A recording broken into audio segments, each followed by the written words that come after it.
নববর্ষের শুভেচ্ছা জানিয়ে সকলকে আন্তরিকভাবে ভালোবাসা জানাচ্ছি। বড়দের প্রণাম, ছোটদের অনেক অনেক ভালোবাসা জানিয়ে আজকের দিনটা স্টার্ট করতে চলেছি। So welcome back to Mamun Rishi's creation. Mamun Rishi's ক্রিয়েশনের সবাইকে স্বাগত জানিয়ে আজকের দিনটা শুরু করছি। তো সকালবেলা এখন আপাতত আমি এসছি এই যে ঠাকুর ঘরে, তার কারণ আজকে আমার ইচ্ছে হয়েছে ওনাদেরকে একটু ভোগ দেব। ভোগ মানে সেরকম এলাহি কিছু না, জাস্ট ওই পায়েস রান্না করে একটু দেব, তো নিজের হাতে বানিয়ে দেব। তো সেটারই এখন প্রস্তুতি চলছে। এখন আপাতত পায়েসটা বানাচ্ছি। তো চলো বেশি বকবক করে টাইম ওয়েস্ট তোমাদের করব না, কি করছি না করছি সব কিছু দেখাবো আর কথা বলতে থাকবো। চলো, এখানে পায়েসটা রান্না করার জন্য আমি প্রথমে একটু আমুল গোল্ডের দুধ নিয়ে নিয়েছি।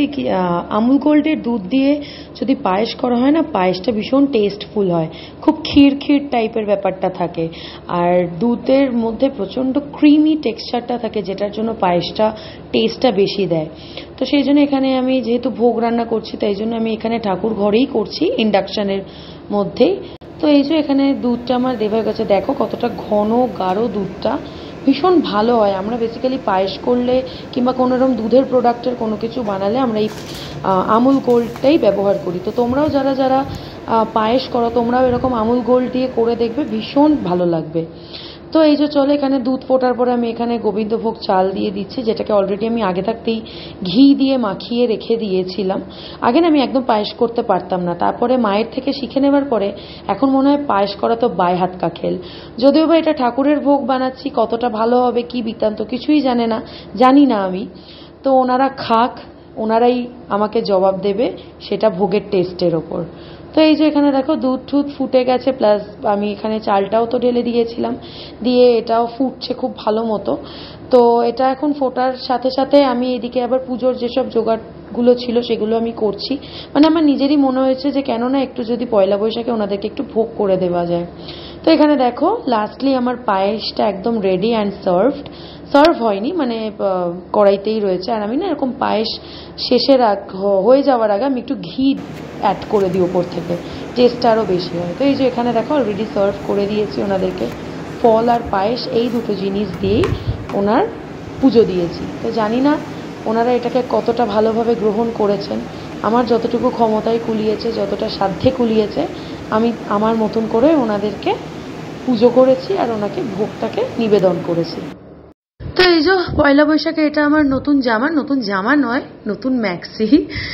জামা টামা কিনি না, কারণ কি কোথাও ফার্স্ট অফ অল বেরোনো হয় না বলে, ওই জন্য ওই কটনের জামা কাপড় ওসবের কোনো প্রয়োজনেই নতুন ম্যাক্সি কিনি, যেটা সবসময় ঘরে পরি।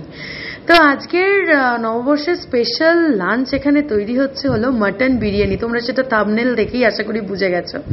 তো ওইদিকে তো আমি পায়েস রান্না করছিলাম ঠাকুরের জন্য, এদিকে মা রান্না করছে মাটন বিরিয়ানি। তার জন্য এখানে মাটনটা কষছে, এবারে সিটি দেওয়ানো হবে।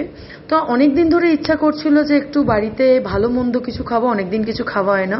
তো সেই জন্য মাকে বললাম যে যেহেতু পয়লা বৈশাখ আছে, চলো কেননা যদি একটু মাটন বিরিয়ানি করে খাওয়া যায়। তো আমার দিদা আবার যেহেতু মাংস টাংস কিছু খায় না, তাই জন্য দিদার জন্য আলাদা করে শুধু মা একটু ডিম বিরিয়ানি করে দিয়েছে। আর আমাদের তো মাটন বিরিয়ানি উইথ এগ তো আছেই। এই যে এখানে যেমন বিরিয়ানিটা সাজানো হচ্ছে, বাট এটা কিন্তু আমরা দুপুরে খাবো না, এটা কিন্তু খাবো মেইনলি আমরা রাত্রিবেলা। বাট দুপুরে সব সাজিয়ে টাজিয়ে রেখে দিচ্ছি। সকলকে শুভ নববর্ষের প্রীতি ও শুভেচ্ছা জানি, বড়দের প্রণাম, ছোটদের অনেক ভালোবাসা। আজকে আমার ওর বাড়িতে নেমন্তন্ন খেতে এসেছি। নেমন্তন্ন খেয়ে রাত্রিবেলা হুজ্জুতি করতে করতে বাড়ি যাবো। কোন স্ক্রিপ্ট দিয়েছিলাম মুখস্থ বলতে বলেছি আমি এখানে? আমি মানে স্বভাবতই এলাম জোরে কথা বলি। না না, জোরে কথা বলছো ঠিক আছে, আমি স্ক্রিপ্ট দিইনি তোমাকে যে মুখস্থ চালাবে এখানে। আচ্ছা, আরেকটা খবর দিই, দুদিন আগে ইনি হসপিটালাইজ হয়েছিলেন, এখন তুমি কেমন আছো সেটা একটু বলো। ফাইন। আমাদের মতো ছেলেদের কোনোদিন দমিয়ে রাখা যায় না, সেই আমরা সবসময় দামাল ছেলে, বাংলার যুবক আমরা। তা কি হয়েছিল বলো হঠাৎ করে?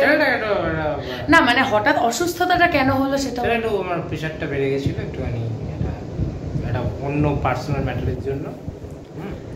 বা এটাকে অন্যভাবে নেবেন না, প্রেশার মানুষের অনেক ক্ষেত্রেই বেড়ে যায়। না মাঝে মাঝে খুব রাগ করে, তো ওই জন্য প্রেশার বেড়ে গেছিল।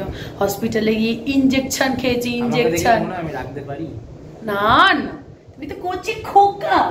আমি কোনোদিনও রাগি না, রাগটা আমার এটা আসে না। তবে থাক, আর বললাম না। বলো বলো বলো, সব কথা বলতে বলো বলো। দেখ চলো খিদে না বলো, বল, বলো না। কি বলবো, কিছু বলার নেই। ওই এই জন্যই দেখাচ্ছিলাম যে রাগটাও করে কি করে না সেটা দেখে নিন। কিছু বলবে না তো? ঠিক তো? ঠান্ডা হচ্ছে না।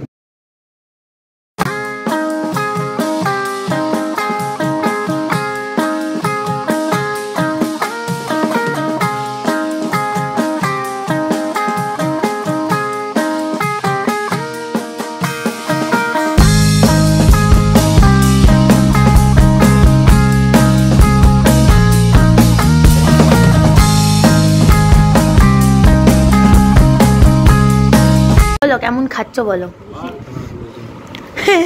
খেতে না দেবো না, আগে রিভিউ দিতে হবে তারপরে খাবার দেবো, নাহলে খেতে দেবো না। খাওয়ার জন্য বলছে, ভালো করে বলো, বলো সুন্দর হয়েছে, নববর্ষ তো একদম জমিয়ে গেল। বলো হ্যাঁ, তুমি জানো হচ্ছে রোজ রোজ বিরিয়ানি খাও। তবে এটা হোমমেড, অন্যগুলো কেনা। হোমমেড আর কেনার মধ্যে কি তফাৎ কিছু পাচ্ছ?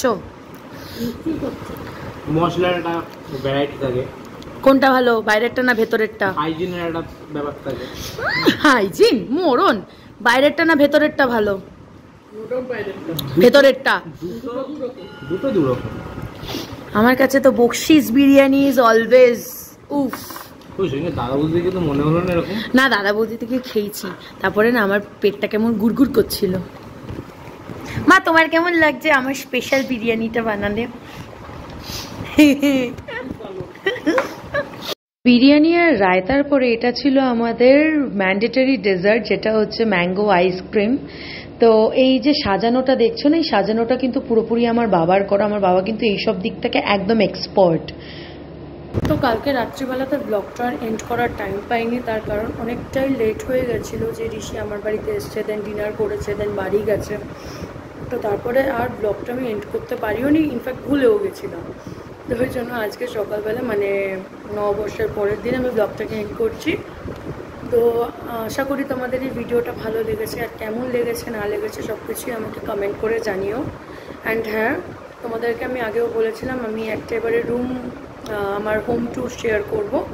তো করব, এটা খুব শিগগিরই করব, সেটার জন্য অপেক্ষা করো। তার জন্য সাবস্ক্রাইবটা করে দিও, যাতে আমার আপডেশনসগুলো তোমাদের নোটিফিকেশানে চলে যায়। তো চলো আজকের মতন tata, bye bye, take care, সবাই ভালো থাকো, সুস্থ থাকো। প্রচণ্ড গরম পড়েছে, নিজেকে খুব হাইড্রেটেড রাখো সবাই। তো চলো আবার দেখা হবে নতুন ব্লগে নতুন দিনের সাথে, ততদিন স্টে টিউনড।